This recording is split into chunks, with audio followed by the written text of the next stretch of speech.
Right. I am going to call to order the 2,451st meeting of the Darien Police Commission. First order of business, acceptance of minutes, February 21st.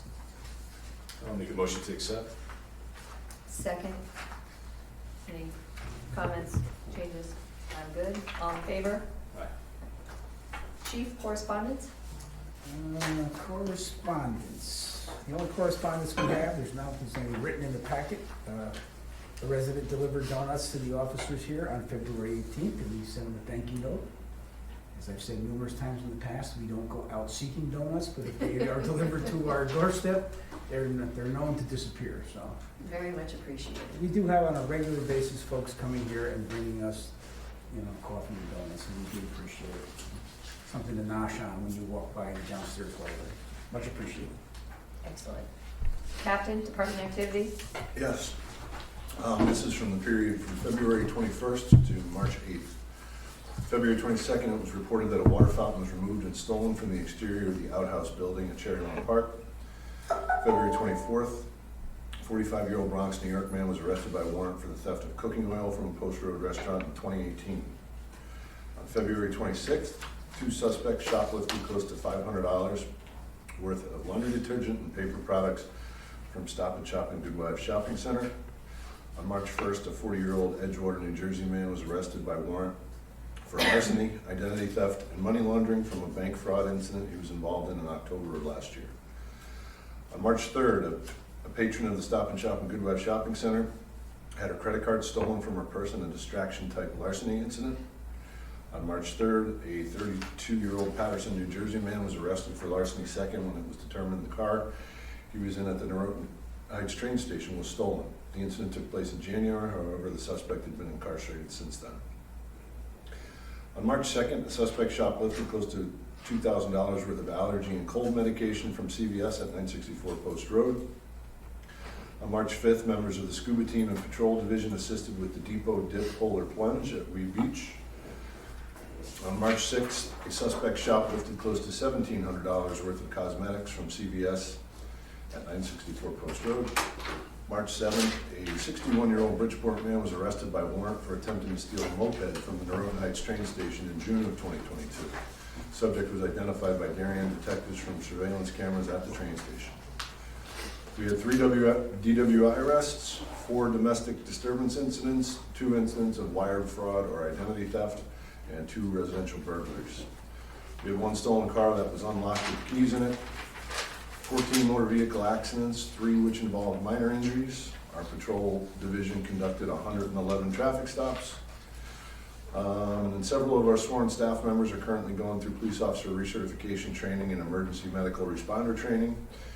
And members of our administrative and command staff will be attending a 3-day seminar at the Connecticut FBI National Associates Command College at Mohegan Sun later this month. As the commission can see, we're still doing a fine job on closing out cases. Some of them take 1, 2, or 3 years down the road. Right? So when you see the incident reported in the newspaper, you may never see the closure of the case because it may be 1 or 2 years later by the time the detective division typically gets a hold of some of these folks. So 2018. Yeah. so it's we have been fairly busy. Thankfully, the stolen cars only had 1 with the keys in it, so maybe the message is resounding a little bit still. Both our patrol division and our detective division is doing fine work. I mentioned to the commission last meeting, the day of COVID motor vehicle driving, is over, right? We're out of COVID now, and people are still thinking that they can drive like they did during times of COVID. And we're ramping up our always reasonable motor vehicle enforcement efforts. Just want to give everybody who might be watching on TV fair warning.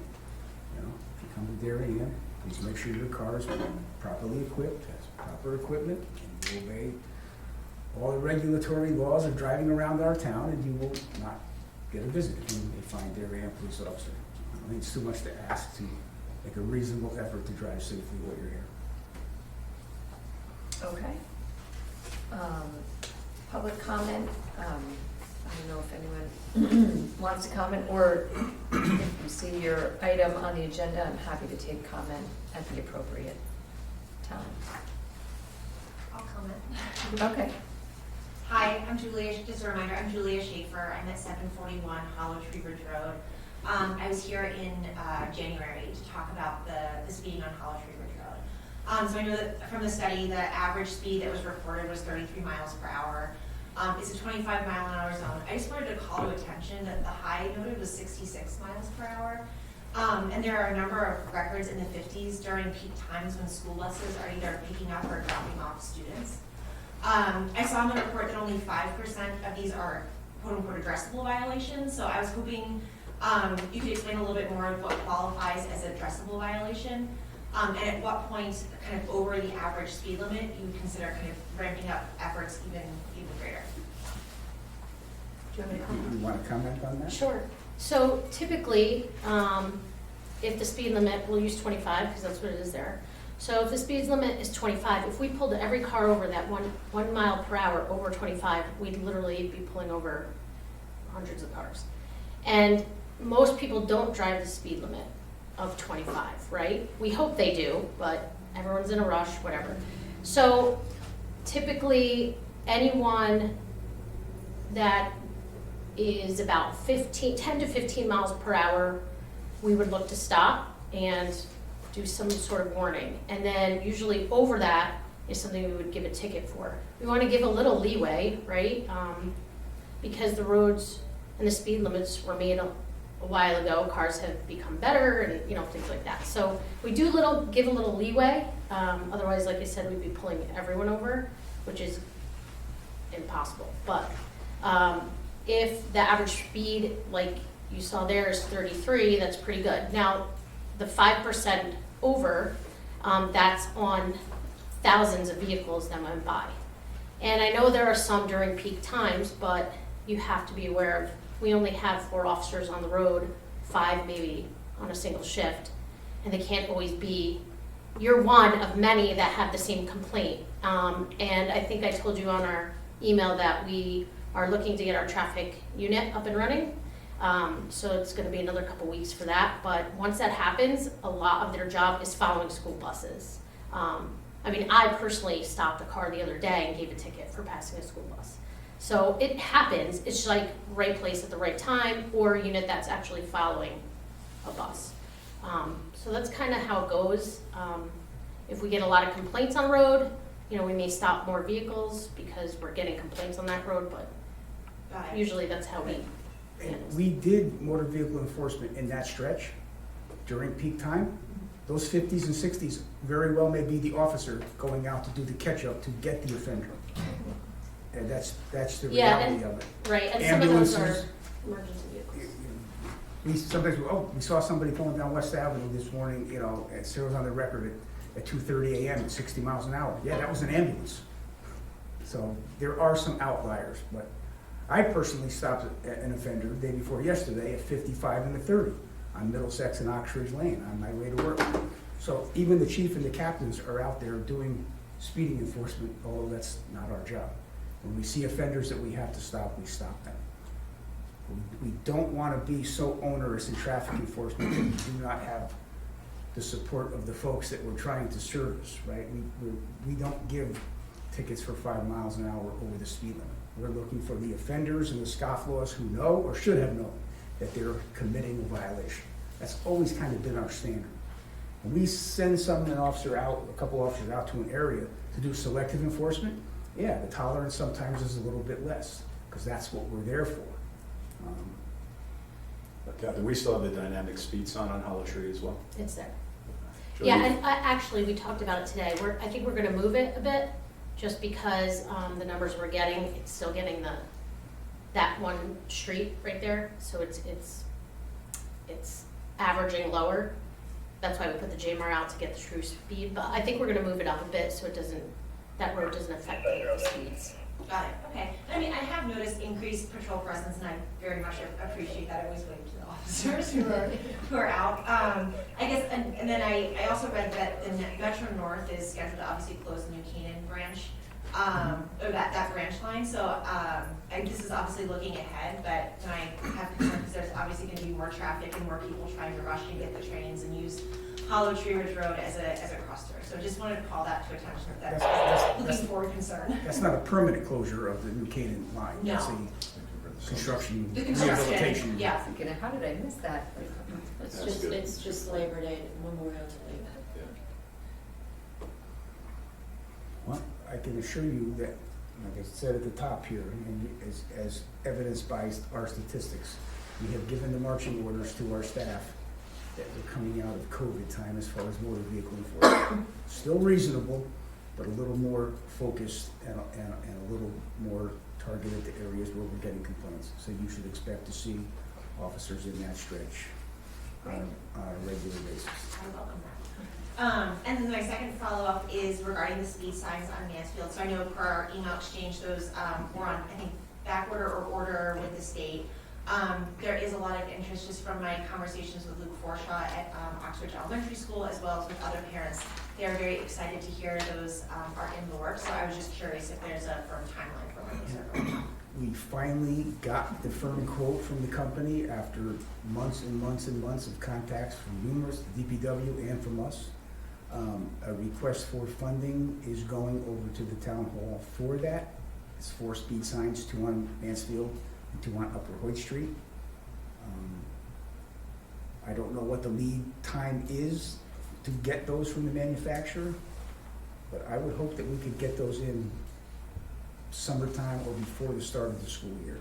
We have to get encroachment permits from the state of Connecticut, and I did ask the captain to go out with Tony Tacone from the DPW, who does our site inspections, to go out there and determine where the signs are going, so we can get our encroachment permits and have them in hand, so when the truck shows up with these signs, that we can hit the ground running and get them in there. You know, I can only say mea culpa for these. I wish these had been in a long time ago. These have been in the works with the police commission for quite some time. There's only one vendor that makes these, and it's, again, COVID related somewhat. But we got it going. I wish I could take the shovel myself and get them in. But we'll get them in as soon as we can. I'm hoping to have them in before the start of school. Okay, great. Thank you. Anyone else? Moving to old business, building issues update. Everything's been pretty good so far since the last time. We're moving ahead with the women's locker room. So that should be happening in the next couple months. We met with the finance director today to discuss this. Do we have an actual design that everybody is happy with? Or are we still working on design issues or design questions? We have 2 different designs from the architect. The next step would be to sign an actual contract, professional services contract with them to do that. And then we're gonna have to find out the number, what it's gonna cost to do this. And I think I told the commission, I don't see it coming in at under 6 figures. The lockers alone are $21,000 or $22,000 for the actual 7 lockers. So then we need sheetrock and electricians and tile people and all this. So the next step is we're gonna be asking for funds for the $40,000 for the architect, for the design and the professional services. And we're also gonna be getting the actual number for the physical lockers themselves. That's our next step. We should have that done. Do we have a cost, before we sign anything, I assume someone's designing this, our architect, are they giving us a cost estimate? The professional contract for professional services for design is $40,000. No, I know, but the construction cost, someone is costing that out before we, Yeah, I don't believe that they will give us that until they have a contract. So it's kind of a stepping stone kind of thing. I would think. but we have a budget. What they don't want to do is sign a contract with a design person and then say, oh, whoops, it's not 100,000, it's 100, That was our exact discussion today. okay, as long as we're, They somebody knowledgeable is giving us a cost estimate that is based in reality, Once we enter or a into budget that we've contract given them, or with something. them, I would think within a week or two, they could give us a pretty solid ballpark figure of what this is going to cost. But they're not gonna give us that until they have a contract. to Well, I do know, it's that. chicken and the egg, but you know what is, yes, I understand how it works. We're under a I time just- constraint, yep. and the finance director and the town administrator both know that. Right, we are out of women's locker space. It's a good problem to have, but And extremely when inexpensive we have one. our newest academy graduate in July, that is at the point that we will be out of female locker space. So we kind of really need to understand. move on this to get it done. No, by sometime. I'm hearing you. Okay, I just want to make sure that we are trying to minimize the,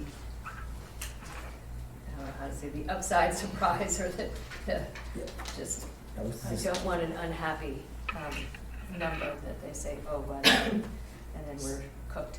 So as far as building is concerned, that, we did flip-flop where the admin lieutenant is and where the, senior sergeant offices are.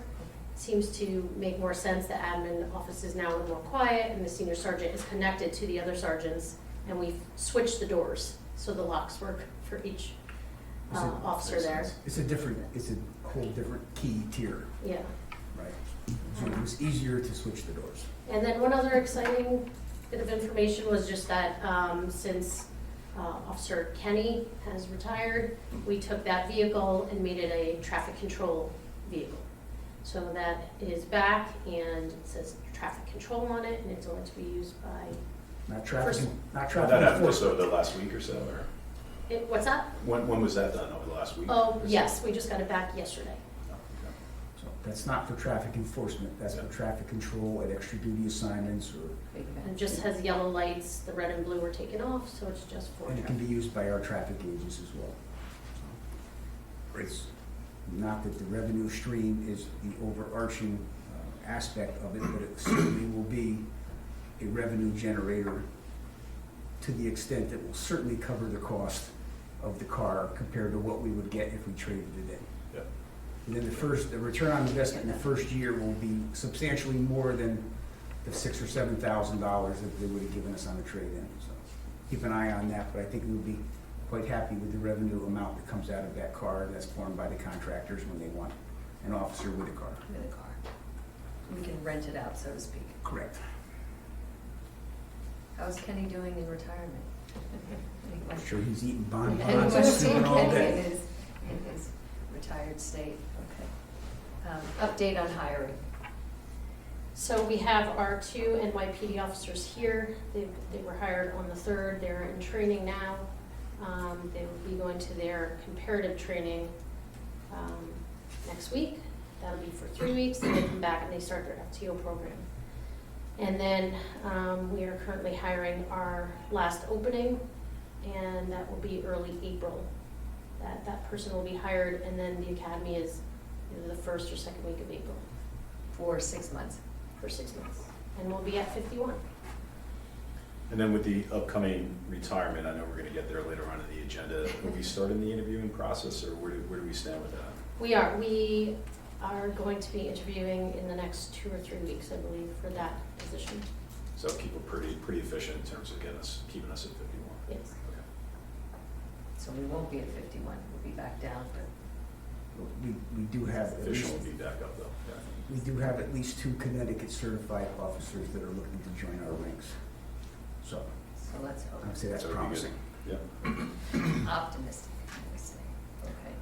Duly noted for the record, we don't have Connecticut certified officers leaving our ranks to go work at other places. That's true. Right, and that's not by accident. And once again, it's not because of the chief, but it's because of the overall quality and reputation of this department and the town. So we're doing way better than most when it comes to getting certified officers wanting to come, well, not breaking down our door, but a lot I more was than a gonna lot of say. other departments. We are better, but we're still off the trend of 10 years ago. Okay, new business, our block presentation. Yeah, Craig, if you, it'd be great. Thank you very much for coming down. Appreciate it. We had a brief discussion, I would say, it was about 2 weeks ago, about license plate readers and the use of the technology, particularly here in Connecticut. I know it's growing over time, so thank you for coming down from Massachusetts, Salem, Massachusetts. I know your colleague Laura Ann is on from Atlanta as well. I think what would be helpful to us, just because we're in public session for the public as well, maybe you can talk a little bit about just an overview of Flock. What is Flock Technologies, number one? Number two, what is a license plate reader, and how is that technology being used today by law enforcement or towns in general? The growth of the use of this technology, particularly here in the state of Connecticut, would be very helpful, and sort of the benefits. And if benefits are pretty clear, I think, but are there any cons to it, or any concerns that residents have with that as well? Yeah, Also, I just want to acknowledge Monica McNally's here too, our first selectman. So thank you for coming. Thank you for your time. Again, yes, my name is Craig Lynch. I also have Lauren Holland here with me. Lauren, I can take this question, or if you want to kind of go into this, overview about license plate readers, Flock safety, the technology overview, the benefits of it, and some of the misconceptions or downfalls of LPR. Yeah, Craig, commission folks, can you guys hear me okay? Loud and clear. Yep. Yeah, okay, great. Yeah, so we've got a pretty brief presentation that we'll go through that I think covers those pieces that Commissioner Hayes asked us to cover, and then hopefully we'll be able to respond to any questions that you have after that.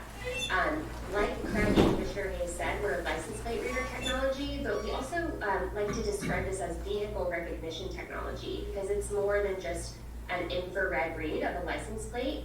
It's an image of the back of the car that can provide essential data for your police department to pursue investigative leads. Before we talk about how that technology works though, and what challenges it can help you guys face or overcome, I do want to start off by telling our founding story, because I think it can help put things in perspective about the type of company we are and how we approach our partnership with communities and law enforcement. So we were founded in 2017 by someone who himself was a victim of property crime. And he had cameras all over his property, and he provided that footage to the police department, and they said, this is great, but it really isn't helpful. What we need is a picture of the license plate. We need an image of the back of the car. And so he did some research and found out that for him to install those devices in his neighborhood, it was gonna be very, very expensive. And so he decided he was gonna build his own device. And our very first Flock Falcon was created and installed in his neighborhood. Sure enough, a couple weeks later, the same individuals that had burglarized his home and his neighbor's home came back to burglarize another neighbor's home. But this time, they were able to catch an image of the back of the car and provide the license plate to police. And the individual was apprehended as a suspect in those burglaries. So I tell you that story because we started selling to neighborhoods, right? We're approaching this technology as private citizens who want to partner with police and partner with communities to get them the data that they need to solve crime. And so a lot of the traditional concerns with this technology in terms of privacy are things that we've already addressed in the way that we're trying to structure our partnerships and how we focus on the rear image of the car. So Craig, I'll let you go ahead and talk about some of the challenges that we can help departments overcome. Yeah, absolutely. Thanks, Lauren. So as you guys just mentioned, headcount. All throughout the nation, headcount is dropping, and there isn't enough resources, or you're just fighting for enough resources. And we seen throughout the country that these cameras are force multipliers. Being transient crime, if a crime is committed, 75% of the time a vehicle is involved in that crime. And if you have any identifiers with Ring doorbell footage, eyewitnesses, even just the slightest bit of information that you have, you can go into the system. Flock safety isn't your traditional LPR where it's just being predicated off the license plate. It's a motion activated camera on a public roadway. And it's capturing everything that a police officer would see if they're sitting on the side of the street. Color of the vehicle, make of the vehicle, if there's a bumper sticker. There's no personal information going from the camera to the cloud to the police department. It's all what it sees. So there's no registration or inspection stickers, speed. This is not a camera to produce money, it's to eliminate crime. So when you see here, it's going to capture the license plate. So not only from an investigation standpoint, hey, I'm looking for a specific color of vehicle during this time frame, it's also going to read that license plate and see if it's part of what's called the NCIC database. We're also connected to the Missing Children's database, the NCMEC, and it will alert officers within 5 to about 15 seconds if a missing person, someone with a warrant, stolen vehicle, or maybe a high-level drug dealer that the police department knows of. It will alert them almost instantly and be able to target or capture that and say, hey, this vehicle was seen 13 seconds ago on this street, and then you have the opportunity to intercept that individual. If they're coming into your town with a stolen vehicle, chances are they're not coming here to pay their taxes. They're probably going to be doing more crime. So that's how you can eliminate that crime before it happens again. Craig, you also have the ability with the other flock technology to tie into neighboring towns that may use it. New Canaan, I know, is using this technology. Say a stolen vehicle is here, we lose that vehicle, we would know it would cross the border, if you will, at a certain time. Yeah, absolutely. So anywhere from Springfield, West Springfield, coming down to Hartford, West Hartford, Cheshire, New Canaan, police departments can connect with each other. And Lauren's probably going to touch on this as well, but the information stays within police departments and CJIS certified individuals. It's a 30-day retention. After that 30 days, if that information is not used for an investigation purpose, it's 100% deleted. So Flock doesn't have any access to it. We don't repurpose it, reuse it, package it up, and resell it. Great business model. You can make a lot of money off of that, but we believe that if it's not from an investigation standpoint, the police department doesn't need it, it's 100% deleted and always gone. But yes, you can connect with agencies within I believe a 50-mile radius, but then we also have our nationwide lookup that will provide you information from, say, a serious crime was committed and they went down to Long Island or Florida. Our nationwide lookup is close to 40,000 cameras, and it'll provide details as to, hey, this license plate was seen down in Virginia at a specific police department where they have cameras, and then you can connect interdepartmentally throughout states to help catch your suspect and eliminate those crimes. Yeah, thanks for that question, Commissioner Hayes, because the network feature of the Flock's system is really where the value is added, right? You guys are, if you decided to purchase, you would purchase a few devices, but you're not just getting your devices, you're getting access to the network of devices, right? But the great thing as well is that you guys own your data and your images with the Flock partnership, so you don't have to share with anyone that you don't want to share with. We've seen customers start off by sharing with the folks in their region, and then on a case-by-case basis, working with what Craig said, sharing with folks in other states for very specific investigations.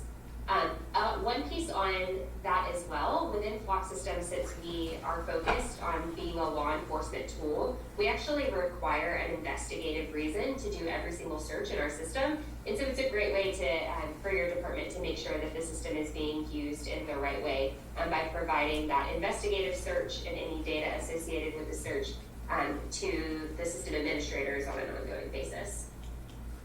I think it might be helpful to go through and describe some situations from other communities where they've implemented our technology and had a lot of success. I know these are just a few, right, that we pulled, but there's communities all over the country that are seeing success with using this vehicle recognition technology. West Hartford is, of course, down the road from you guys a little bit, and I think it's a great example of some of the ways that you can see success really quickly by having this technology. So they installed in early 2022, and then within 6 months, they were, I would say, pretty expert users of the system. They were able to break up catalytic converter theft, identify several stolen plates and stolen vehicles, and confiscated drugs and illegal weapons that were associated with those stolen vehicles. They interrupted car burglaries through our hot list feature. They interrupted organized retail theft rings through our investigative feature. And then they were also able to locate at least one missing and endangered teen, all within the first 6 months of using the system. This is a story outside of Cranston. There was unfortunately a gunfight after a late night at a bar, and a lot of innocent people, bystanders, waiting to get into this bar were in danger and at risk. And so they used our cameras to find the individuals that were associated with that public shooting and public endangerment. This is an example out of Fort Worth, and I know that's a pretty big place, another part of the country, but I think it's, the data that we have is representative of what we see all across the country. After implementing our technology, Fort Worth saw a 50% reduction in their traffic stops, but a 400% increase in high-value interactions from traffic stops, i.e. like arrests or finding evidence that they need. We also have seen Cobb County in Georgia be able to clear 100% of their homicide investigations, which is pretty unheard of because the rest of the country is about at a 50% clearance rate for those homicide investigations. And the police chief in Cobb County credits, of course, his detectives' hard work, but also having the license plate vehicle recognition technology to give them the data that they needed to find the right leads. So I know that was a little bit of extra information, but hopefully that gives you guys some context about how you guys in Darien could have the same kind of success with our system.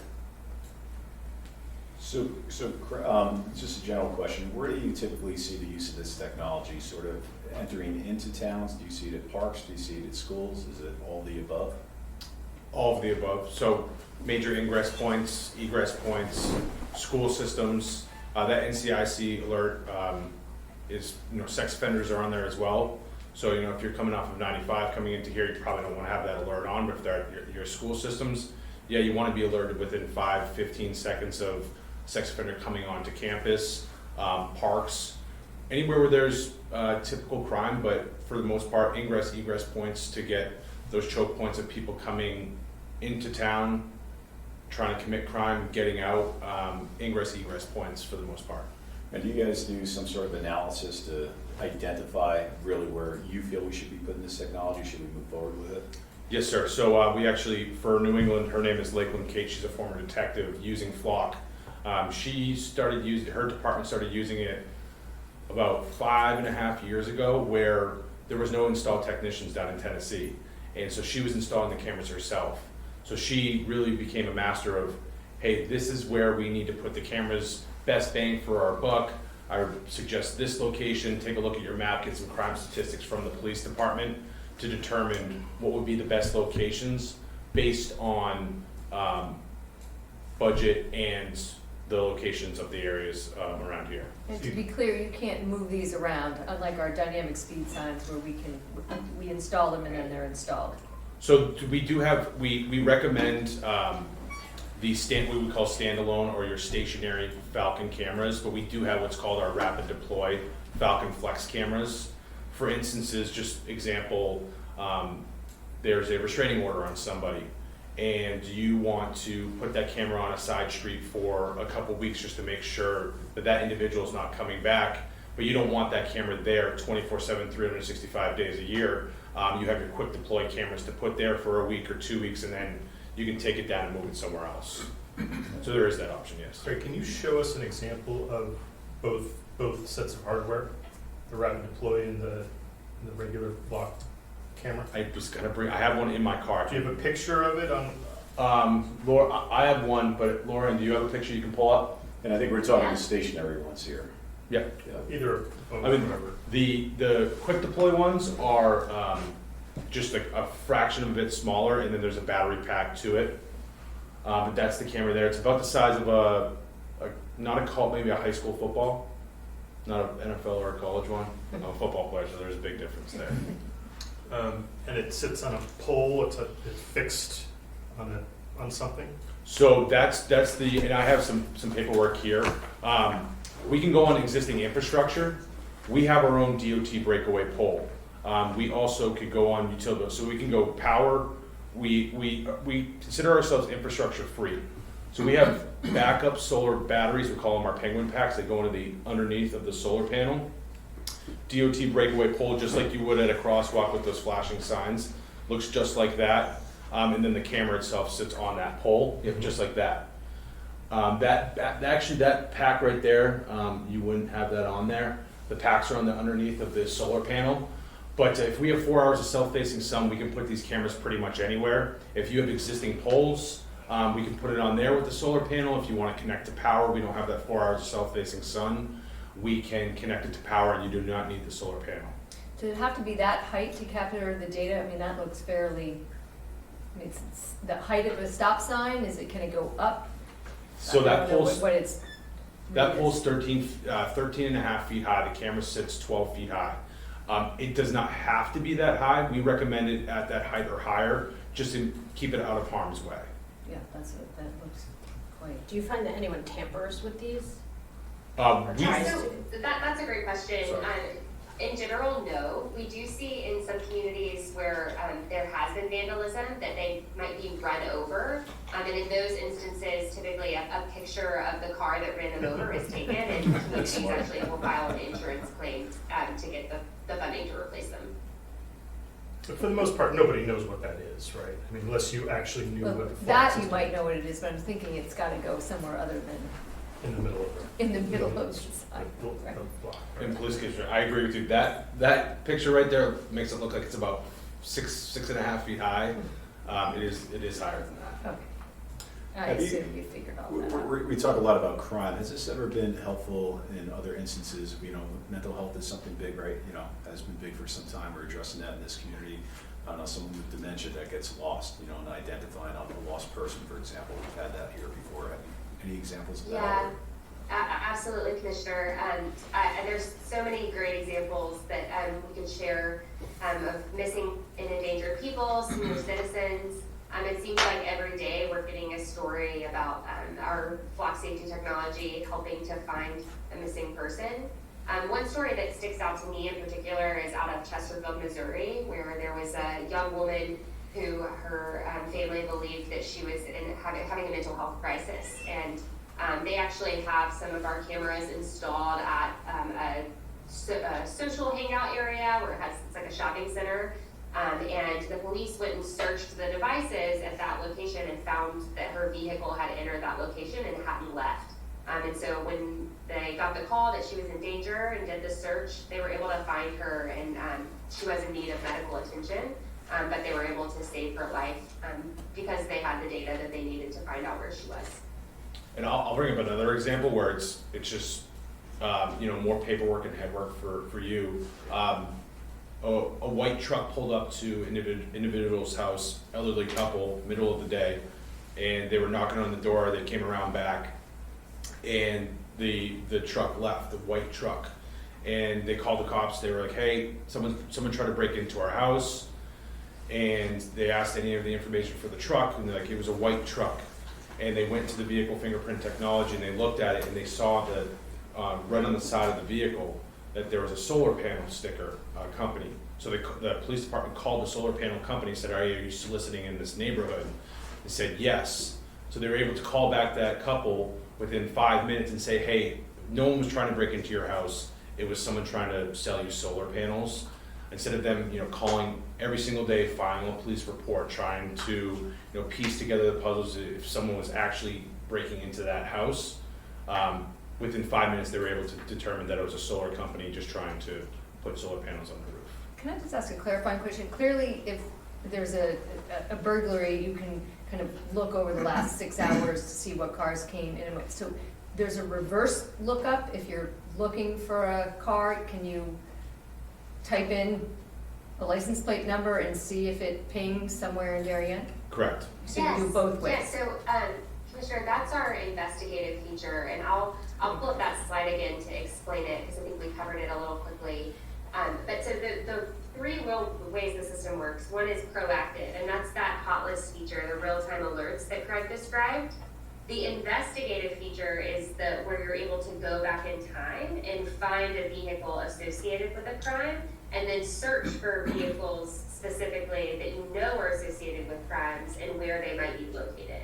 So there's a story that of an Amber Alert out of Georgia where they were actually able to find a vehicle that had conducted the kidnapping that did not have on a license plate when the kidnapping took place, and then go back in time and find another image of that same car to find their license plate, and then run that through where it had gone after conducting the kidnapping. So that investigative tool and having the data to go back in time and search in the system is a really additionally powerful feature that you otherwise might not have if you're just focusing on the hot list. I think it would also be very helpful theoretically, let's say your car gets stolen, that you're gonna have officers driving around for the next 2, 3, 4 hours searching for the vehicle or what else is going on in town. If they know the make and model of your vehicle, license plate, regardless, it leaves town, they're gonna know it left town within, 10 minutes and not have to search for that same vehicle. So I think it would be pretty efficient, I would think. And what are the search filters? Can you search by bumper sticker, color of the car, obviously make, model, license plate, what else? Yep, so it's, Yeah. sorry, Lorraine, do you want to cover it? Yeah, so Craig said them, right? The license plate, the make, the color, the timestamp. You can search based on whether or not there are bumper stickers, and you can search based on whether or not there is like a custom roof rack. But you can't search based on the details of what those bumper stickers say or anything. Okay. You could also do like partial plates, wild cards, state of plate, body of the vehicle, if they have a trailer on the vehicle. That's pretty much it. Craig, in terms of pricing, do we buy those units? Great question. So it's as a service. So what we do is we come in, we can do, Lakeland comes in, maps out the cameras, determines, hey, there's X amount of cameras that would cover your area. We call it safety as a service, so we provide everything. It's $3,000 per camera per year. That includes the LTE, the cloud service, the storage, any replacements. So if there's IR failure that we anticipate in the next 2 weeks, we'll come out in 7 days, replace that camera. Permitting, the flock pole, everything with the camera, the software itself, users, roles, trainings, is all included within that $3,000 per camera per year. As well as the software. Correct. So if we buy 2 cameras, is it 6,000? If we buy 100 cameras, is it 300,000? Correct. There's no scaling, whether you buy 1 or 100, the price is X. Correct. And the only other fee that you would come across, and I don't want to get into the weeds too much, but there's a one-time $350 install fee. If we do have to go on a state route and we're pulling permits, it's an additional $350. That's a one-time fee. So there could be a potential of a one-time fee of up to $700 per camera, just because we have to go through the state, file everything to go onto a state route. Part of that also includes any damage to the camera, you guys replace it? There's a replacement schedule, Laura Ann. Yeah, so typically, well, just so you know, we don't see a lot of vandalism. I know I've said that once before, but typically it's in the contract. So that's one of the pieces in our first appendix that I think most people don't look over. But if it's a natural cause that damaged it, we'll replace it for free. If it's some kind of external vandalism, we do have a charge for that. And I'll give you the numbers exactly. I believe it's $500, one-time fee to replace it. Okay, thank you. And I know we're looking at the stationary ones, but just curious if we went with the ones that moved, is it the same 3,000 or is it? Great question. It's $3,500 per camera per year. And there's no install fee because you'd be installing them. And that comes with the backup battery as well. Craig, what's the technology that it transmits data? So how is it Yeah, transmitted? So are you asking about like how the data is sent to be stored on the cloud server? From the unit, how is it going to the cloud? Is it LTE? Is it cellular? It's LTE, yeah. And what we'll do is we'll come out here, it's called our site service, so if we are putting in our own pole, we'll do DigSafe 811. If it is different parts of the town, like we're working in Providence where there might be Verizon in one part of the town that works the best, where you have the lowest latency, and then FirstNet on the other side of town. So we'll do a site survey. It doesn't affect your network at all or any of the other networks, but we'll put the best cell provider in each camera to make sure that those alerts get to you as soon as possible. So you are cellular agnostic in terms of provider? Yeah. Just whatever the best one works. Correct. What didn't we ask you we should have asked?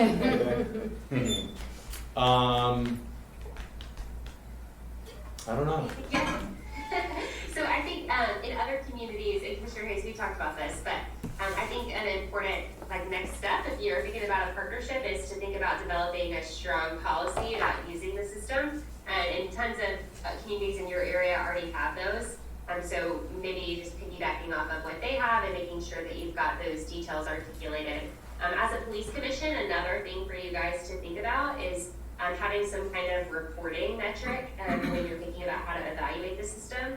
Luckily with Flock's system, we've got a transparency portal that you can use. We make it really easy for our customers to log how the tool is helping them within the software. And so it would be very easy for you guys to, expect reports every 6 months to make sure that your investment is paying off in the end for what you wanted it to do. How about, Laura, an audit tool for the commission to make sure that it's being used correctly? Not that we don't think it wouldn't be used correctly. I was just going to bring this up, Laura. So there is an audit trail. Anything that anyone does within the system. So I mentioned users and roles. We have a training system where we recommend the role optimization list from admins to all the way down to patrol officers. And then they can each use their work email to log in.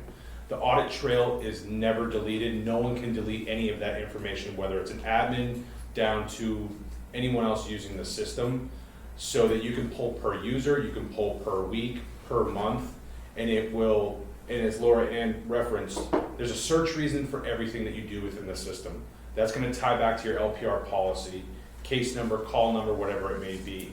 And then any filters or anything that are put on those searches is going to be within that user, that time frame down to the second. Thank you. And how about training? Yep, so we provide all the training. How much training and? I'll put it this way, a large department, it was about 200 sworn. I was gonna be there for all 3 shifts. And my colleague, Will Kittle, who's been with the company for 4 years, he's done hundreds and hundreds of trainings. We were gonna be there doing the trainings, and we did our first shift, and they asked us to leave because it's a very simple tool, but we'll provide as much training as the department feels necessary. And no cost to that training? Nope. That was my next question. No, but we will provide as much training as necessary until you feel comfortable. Sometimes what happens is we'll train the command staff, and then they'll start training their officers. But I know everyone's going to say this, but it's extremely easy to use. And then issues using it, how does that work? We just call like a hotline, they're available Nope. 24/7? How does it? So Will Kittle, he lives in Brooklyn, New York. I'm obviously in Massachusetts. You'll have my cell phone number. You'll have his cell phone number if you need anything. And we also do have a support line that's not a hotline. There's actual people that work within Flock Safety. It's the organization that you can call as well. I know it's kind of not apples to apples, but what would you say the average install is for a community our size? It's hard to say. You really want to look at your ingress and egress points and your crime statistics.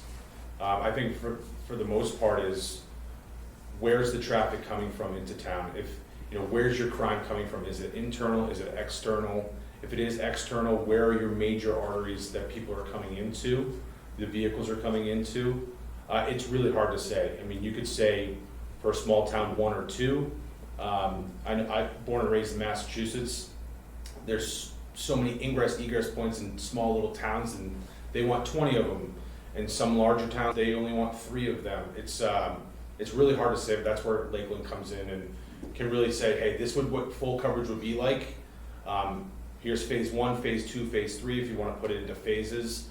She can really take a holistic approach at looking at your map and talking with your police department and seeing, hey, what would be the best for you. Understood. Thank you. Is there, oh, go ahead, Mark.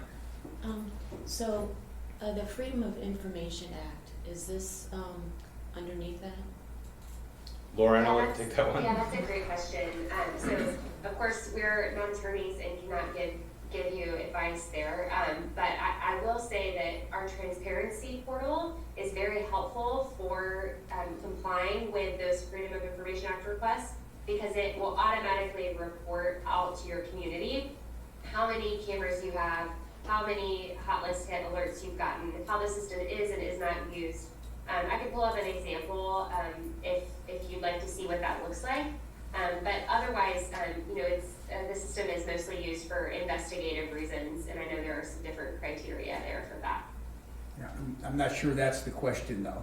That's the easy part of FOI. Right. If I have a resident that wants to know, is 1, 2, 3 ABC in your system because I think my neighbor had a visitor at their house, or my husband had a visitor at their house while I was away on a business trip, and they make an FOI request for a certain plate number. I think that's more of the question of whether we're obligated under FOI. And I know you're not attorneys and cannot give legal advice, but I think I know what the Connecticut FOI Commission would say on that. Yes, and I'm happy, Commissioners, to introduce you guys to some of the other folks that we've worked with and to our legal team and how they've developed protocols for how to address that. Flock safety is not subject to FOIA on our side, and so I do know that communities have had different ways that they've responded to those FOIA requests. Chief, I guess it would be no different than the existing cameras that we have in our cars, right? And we never had an FOI request of that nature. I think part of it, it's a little bit somewhat tied. I mean, a FOIA request, we have a policy where the data is automatically deleted unless it's an active investigation. The data's gone anyway in generally 30 days, right? So Yes, we don't even have a record. In 30 Yeah. days. If you don't download it yourself for an investigation, it is gone after 30 days. No one else will see that And again. under FOIA, if it's information that is in an active police investigation, it's You can't not get it. FOIable at that point anyway. Yeah, so I think that's helpful. But there's still a 30-day window there. That's Yeah, right. a question. So I think we have to, And I have one other one, and this is really probably people watching us will want to know, but how do you keep faces out of this? I know it's for a vehicle, but how do you blur out or, do you know what I'm asking? Yeah, that's also a great question. So since it is an image, there might be a person if they're walking down the street that is captured in the image, but we don't enable any kind of facial recognition, no ability to search for people, right? So even if there happened to be a person in the image, you wouldn't be able to identify any characteristics about that person or search for that image based on there being a person in it. And So so we that also intentionally try to position our cameras in a place where it's just the rear of the car, Okay. so to avoid that, face aspect. so drivers aren't identified, correct? Correct, so it's, Right. what Lauren has echoed a number of times to me, and I said all the time, Flock Safety is delivering unbiased vehicle information to the police department. The rear of the vehicle, you don't know who's in that car, all you know is, I'm looking for a vehicle of this type, or if it's an NCIC hit, missing person, hey, this is the vehicle that we're looking for, we don't know who's in there, Okay. this is the vehicle that is our suspect vehicle for XYZ reason. So you're only looking at the back of the car? Correct. Got it, okay. Thank you. Are the cameras always running, or are they kind of just buffering? Do they only record when cars are going by? Yeah, they're motion censored, so they're not recording live video. It's when a vehicle passes by, it will take a series of shots of the rear of the vehicle, and then stay dormant. So if the pedestrian walked by, it wouldn't activate? It potentially could, but where we position the cameras is in a public roadway. Typically, we don't have them at cross intersections just due to cross traffic blocking the other place. So let's hope that someone's not running down the middle of the street. They are motion sensors, so there's a potential that it could pick somebody up running down the street, but it's not designed to do so. They'd have to be in the roadway. Yes, They're not positioned to pick up anything on the sidewalk. correct. My only other question, is there maybe the coordination needs to be done on our end, but if we decide to put in 3 cameras at our major ingress and egress points, and then our neighboring cities decide to do the same thing, it wouldn't make any sense for them to put just over the line, right? And would that be something we need to coordinate with our neighboring agencies, or would that site visit that you guys come in and say, hey, you shouldn't put it here because we know New Canaan's got one 100 yards down the road, which would be useful to you because you're connected to it now? Yeah. So we work obviously very closely with police departments, i.e. New Canaan. We would coordinate with them, and they're on public roadways so you can see them, but we would just ask them, like, hey, are you okay with us sharing the locations of your cameras? I'm sure you work with them side by side and you're very friendly with them. But we just ask them, hey, would you mind if we let them know where the locations of the cameras are so that they can coordinate with you and ingress, egress points so you're not doubling or tripling up efforts.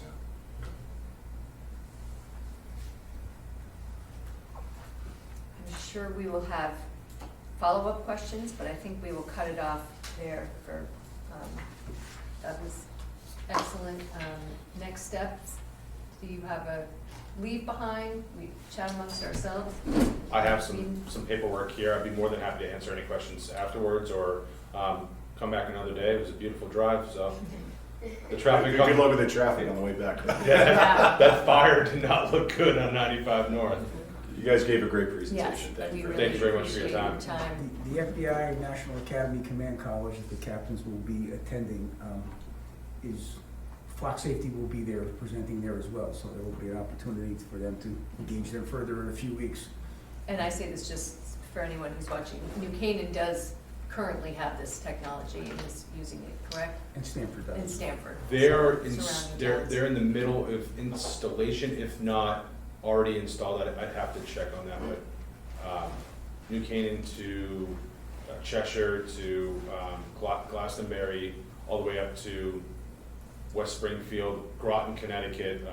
A number of agencies throughout Connecticut are using the system. So we can chat with them, and I'm just saying that more for public consumption than this group, but thank you very much. Thank you. And we will double back.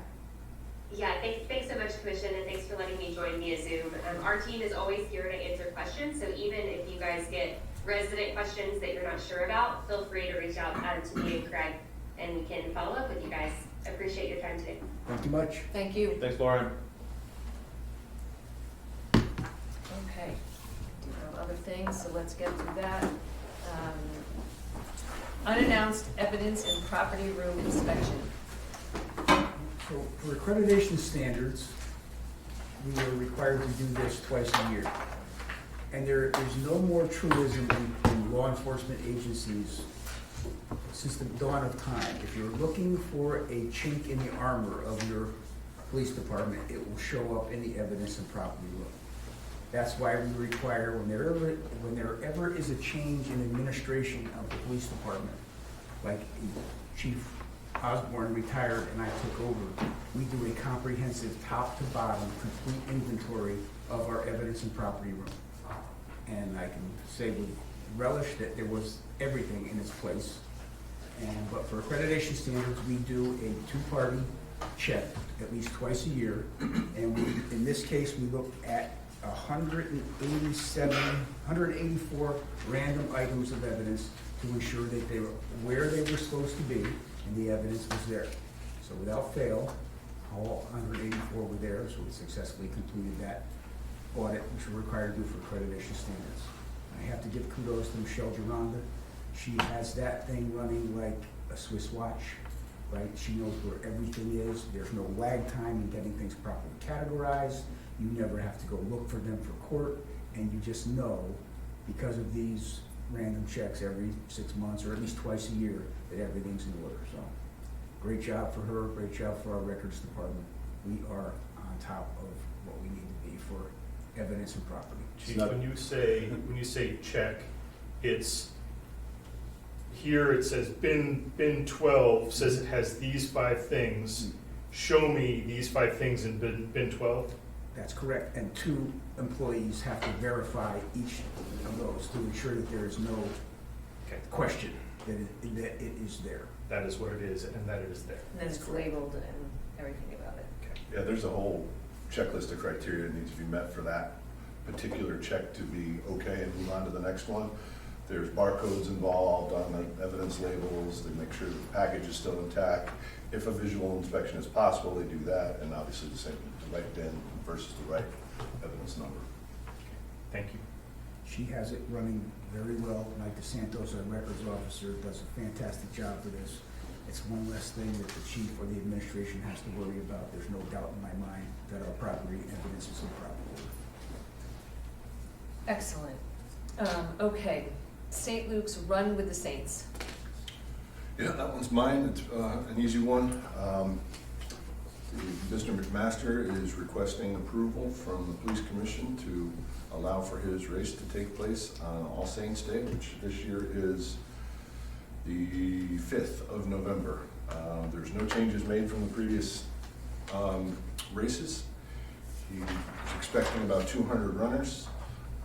From our after-action reports from previous years, there hasn't been any issues with the way they are running the event, no pun intended.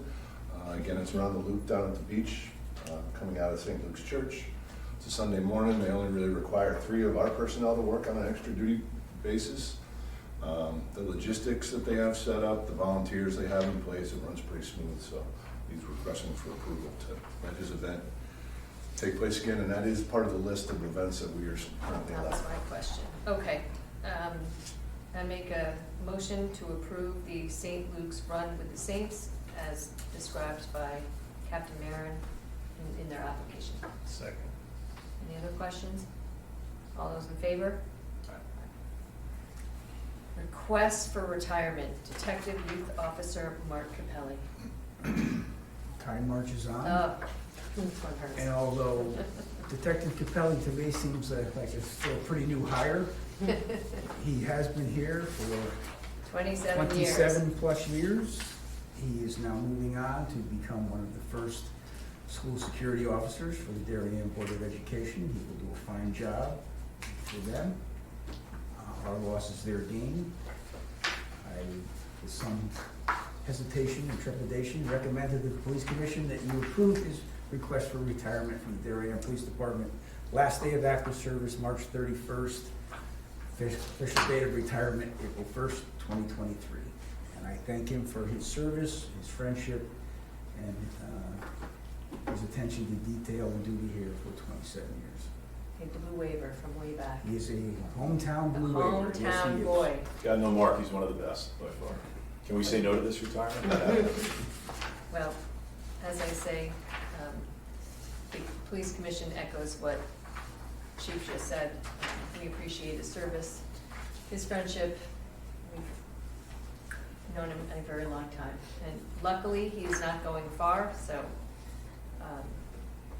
we wish him luck in his new role, and hopefully we will see him around. But Oh, we certainly will. do we need a motion to accept his? Yes.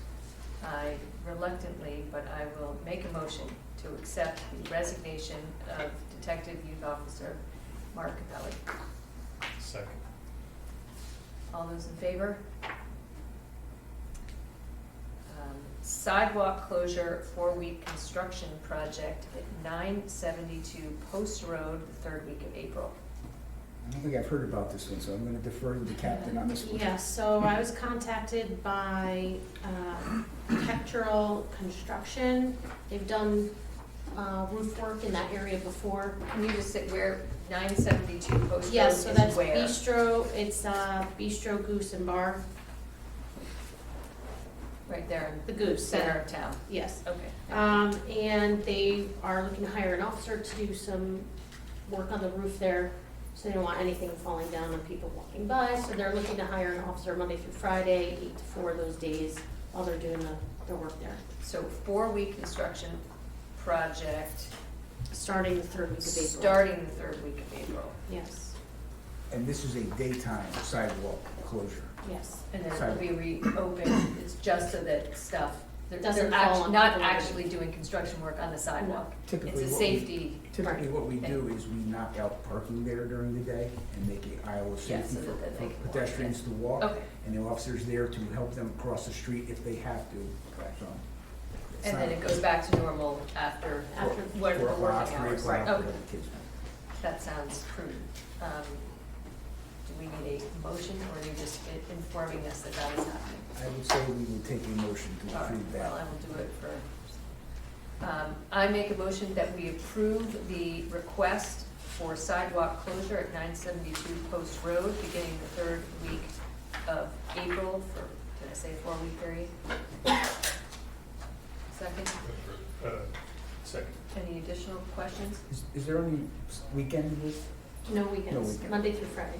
Monday through Friday during the daytime hours. Okay. All those in favor? Thank you. Traffic issues, Day Street parking issue. That one's mine. We had a resident with concerns of the parking on Day Street and some of the markings and signage there. He brought that to the attention of the First Selectman's office and also to the Police Commission. I assigned the shift supervisor that day to meet with the resident, and they physically met down at the location where he was describing the problem is taking place. And I guess specifically, it's difficult when you come out of the bank that's off of Day Street, the bank drive-through. If someone is parked in that immediate curb area, corner area to the driveway, and you can't make the turn because it's so narrow on the one-way street there. So what Sergeant Jimenez kind of, Sorry, Jerry, can I just interrupt you real Yeah. fast? I'm sorry. If you're coming out of the bank, you have one choice but to make a left onto Day Street, Yeah. correct? And And the issue is, drive-through there. yeah, so the issue is that If a between car the is pinched. exit of the bank and the proximity to that first car there, it's hard to take that left. well, what's happening is, do you see the first photo there where the lines are kind of improvised in there? Yellow line? People are parking in that spot because that sign on the light pole right there says 2-hour parking. But that is a no parking area. It's just that the paint on the curb has faded and people don't see it, but they don't care now. Well, there's a car there and you're trying to take that only option of Yeah, a yeah. left turn. Okay. Unless you're driving a smart car, you can't get out. Well, So- yeah, that's the problem, is you could probably, if it were a small car, but you've got the person who's got the big And- car, and yes. the rear of the car is sticking out actually even further than, Right. and they're just running into Greaves to pick up, and they're course. just running I'll be in. right back. I'll be right back, because And- I'm yeah. just running in. And you got the car on the other side too, right? Right, So- and Very narrow, right, so yeah. I was gonna say, and to add to the problem, if you look at the third picture there, Yes. it's an aerial view looking down across the street, so it's a narrow street, and then across the street, there is a yellow painted section of the curb right across. But it's so faded, people are parking there as well, so now you have to maneuver between the car in front of you and the car to the, it's very hard to get around So there, are we just being requested to repaint the lines? I- What is the? Well, there's no lines on the road, it's Oh. just on the curb. I think there should be lines. This first picture is what's called a gore area, that's what that is called. I think the request is for the DPW to paint a gore area on the road. And what is the red one? Is that an alternative way, or that just showing us where you're Yeah. not supposed to park? Yeah, a red painted curb usually is only delineated for fire hydrant.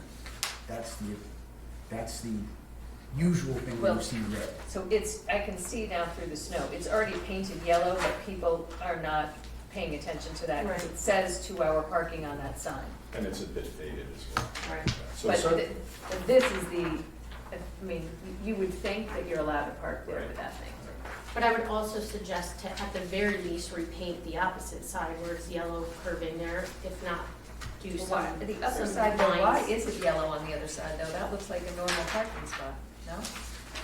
You're not supposed to park on the So- other For the side? same reason. It is painted yellow. I drove by there today. That whole side is yellow? The right by the, see the exit and entrance to the other parking area across the street? Yes. That first car that's parked there, the black The one. black one? There is a yellow curb painting right there, which people ignore as well. And For I the think- same reason, if you're Right. taking a right out of there, Well, you So I have a think- lot more swing room, coming out of here, you have a lot more swing room. This is, well, you also, like, if you go there on a Saturday, those cars are parked really close to that driveway. Yeah. And being intimately involved with this redevelopment of this area, powers that be, we're trying to carve out as much parking as possible yes, to that's service those right. buildings. I agree. And I was not really in favor of all the parking that got there. It is a compliant 11-foot lane, which people park on both sides, but it is just at 11 feet compliance. I'm still not sure you could get a fire truck down there if there's two Suburbans parked on opposing sides of the street. So I agree, we should have this, you call it a gore. Yeah, I like the one I on the think we left. should do that. The other side, whatever. But I think that sign is very misleading where it is. I totally agree. Again, this was for aesthetics. No, For the sign to be properly placed, you would have to core bore the No. very nice brick and put in a different sign on the. Even with the painted curb, with the sign, you would think you could still park. Yeah. right. So I recommend that we take a first step and paint these lines on this side, leave the sign where it is and see if this moves the needle, because that you can't mistake. I kind of get why people think that, because the sign does say, please park here, in my mind. Yep. But I think the yellow lines are, from a safety perspective, I agree, I think that's the right I solution. think that's the right solution. And then we can take other steps. I mean, I would take an incremental approach, because I think the aesthetics are important. Spring is coming. I'm not sure that paint is yet available. We went through a long period of time when you could not get roadway I paint. know, all And right. at any price point, you just couldn't get it. Certainly Would you check like with the legal DPW. traffic authority to make a motion for that too, or we don't need to do that? We just need to tell DPW to go ahead and, Because it is technically a new roadway treatment, I think the legal traffic authority should have a motion and a concurrence to do that, request that from the DPW. There's a Okay. change in traffic signage and markings. okay.